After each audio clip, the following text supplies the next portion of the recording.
खासदार प्रतिभाताई धानोरकर यांचा मूल येथे आढावा दौरा, स्थानिक समस्या ऐकून घेतल्या।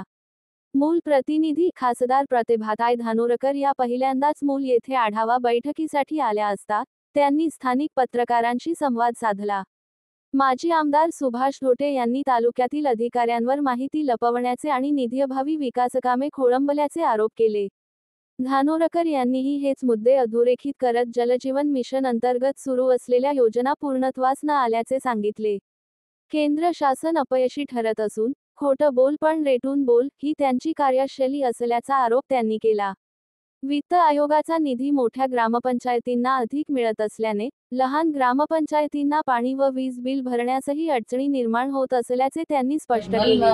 हर घर जल पण अजूनपर्यंत ती योजना काही पूर्णत्वास आली नाही।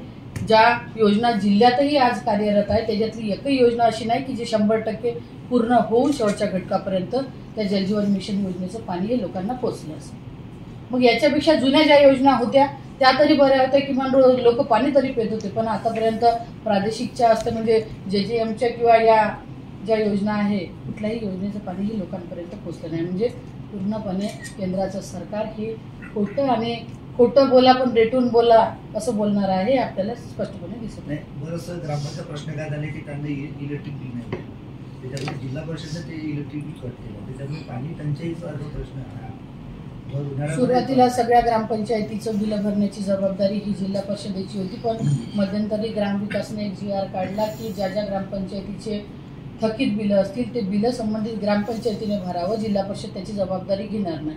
आणि आपण पाहिलं की ग्रामपंचायती ज्या 5,000च्या वरून आहे त्या ग्रामपंचायतीला काहीतरी 15 वित्त आयोगाचा पैसा 15 लाख असेल 20 लाख असेल मिळतील, पण ज्या ग्रामपंचायती छोट्या आहेत त्यांना 15 वित्त आयोगाचा फारसा पैसा मिळत नाही। आणि मिळालेला जो निधी आहे तो आरोग्यावर किती खर्च करायचा, शिक्षणावर किती खर्च करायचा, पाण्यावर किती खर्च करायचा याचं संपूर्ण वाटप हे जिल्हा परिषदमधून ऑलरेडी करून येते। त्याच्यामुळे बऱ्याच